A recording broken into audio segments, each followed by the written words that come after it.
চলেৰে অৰ্থ সংগ্ৰহ কৰি ৰঙাখৰৰ আলহী হল হাইলাকান্দিৰ ব্যৱসায়ী।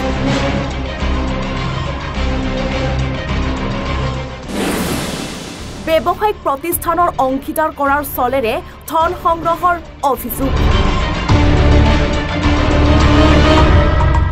শনিবাৰে হাইলাকান্দি আৰক্ষীয়ে গ্ৰেপ্তাৰ কৰে আব্দুল ৰজ্জাক লস্কৰ ওৰফে ৰিংকু নামৰ এজন প্ৰতাৰকক।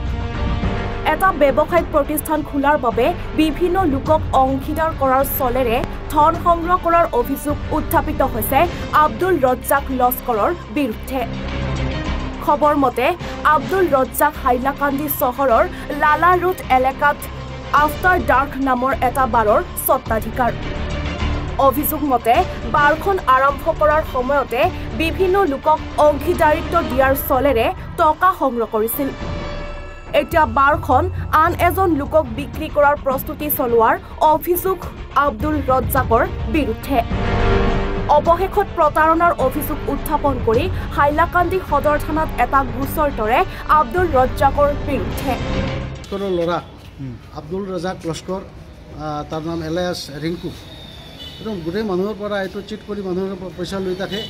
আৰু মোৰ পৰা টোটেলি চেক আৰু কেছ মিলাই 26,50,000 টকা লৈছে।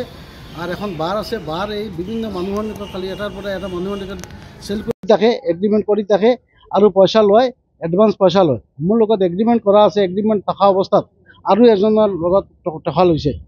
তাৰপিছত মোক এটা ক্লিয়াৰ নটিচ দিছে যে মই ইমান টকা তাৰ ওচৰত নাপাওঁ, কিন্তু সি যিবিলাক চেক মোৰ পৰা লৈছে আৰু কেছ মানি লৈছে আৰু পাৰ্টনাৰশ্বিপ ডিড এগ্ৰিমেণ্ট কৰিছে, তাৰপিছত সেই পিছত টোটেল 26,50,000 টকা ঠিক কৰি এইটো লৈ গ'ল। আপুনি কিবা শ্বেয়াৰ আছিলে নেকি? হয়, পাৰ্টনাৰশ্বিপ ডিড আছে, শ্বেয়াৰ আছিল। এতিয়া কি মানা নাই নেকি? কি কৰিলে? এতিয়া কি মানে ডিপ্ৰাইভ কৰিব চাইছে, সেইটো দোকানখন আৰু বেলেগ মানুহৰ নিকট তাত বেচিব। হয়, সেইটো বেচিব, সেইটো লৈছে, ডিচিশ্যন লৈছে আৰু সেই কৈছে, উকিলটো দিছে, এটা দিছে। এই প্লিডাৰ নটিচ যিটো দিছে সেইটোতো কৈছে যে এই বিজয় নাথ বুলি এজনৰ পৰা সি টকা লৈছিলে। মইতো পাৰ্টনাৰ হ'লে মই যাব লাগিব, জানিব লাগিব যে কি কৰিছে না কৰিছে। কিন্তু মোক ডাৰ্কত ৰাখি সি মানুহৰ পৰা পইচা লৈ থাকে আৰু এগ্ৰিমেণ্ট কৰি থাকে। এগ্ৰিমেণ্টৰ কাৰণে এডভান্স লৈছে, সি নিজে এডমিট কৰিছে প্লিডাৰ নটিচত। উক্ত গোচৰৰ ভিত্তিত শনিবাৰে হাইলাকান্দি আৰক্ষীয়ে গ্ৰেপ্তাৰ কৰে আব্দুল ৰজ্জাক লস্কৰক। মোৰ নাম নয়ননাথ গগৈ, মই ইয়াৰে বাসিন্দা।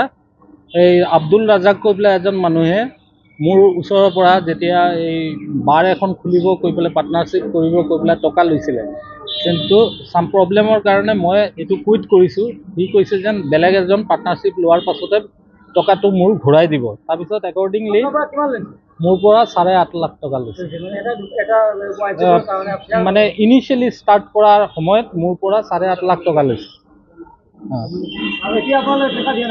এতিয়ালৈকে সি যেতিয়া মই কুইট কৰিছোঁ যেন মই বিজনেছটো নকৰোঁ, কৈ পেলাই ৱাইন শ্বপৰ বিজনেছ নকৰোঁ, তেতিয়া সি কৈছে যেন মই আৰু এজন পাৰ্টনাৰ পালে আপোনাৰ টকাটো ঘূৰাই দিম। After that she went to mister Arun দাসৰ লগত পাৰ্টনাৰশ্বিপ ডিড কৰিলে। তাৰপিছত কৈছে যেন অৰুণ দাসে মোক পইচা দিয়া নাই, পইচা দিলেই দি দিম কৈ পেলাই তাৰপিছত মোক চেক দিছে। মোৰ চেকটো আছে এতিয়ালৈকে। সি কৈছে যেন মই যিদিনা আপোনাক পইচা দিম এইটো চেক ঘূৰাই লৈ যাম। এতিয়া মোক মেছেজ কৰে, মোৰ ৱাইফকো মেছেজ কৰে, আপোনালোকে একোবা কৰিব পাৰিলে কৰি লওক, মই চাই ল'ম, আপোনালোকে ক'ত যাব পাৰে, গুৱাহাটী যাব পাৰে। প্লাছ এইটো ব্লেকমেইল কৰি আছে আৰু আজি দিব কালি দিব হৈ পেলাই এইবিলাকৰ চব প্ৰুফ আছে আমাৰ তাতে, হোৱাটছআপ হেৰি আছে। আমি এইটো ৰাইজৰ তাতে কওঁ, সি এতিয়া বোলে গুৱাহাটী আকৌ খুলি আছে, কি বিজনেছ কৰি আছে আৰু ৱাইন শ্বপ খুলিব কৈছে। মই ৰাইজৰ তাতে এইটো আহ্বান কৰিম যেন তাৰ নামটো Rinku, he is one of the international মানে ফ্ৰড হয়। হাইলাকান্দিৰ পৰা সুৰজিত দেৰ প্ৰতিবেদন, এনিভাৰো 24। Join BSc Nursing and GNM at St. Martha Institute of Nursing, Guwahati under SM Group of Institutions.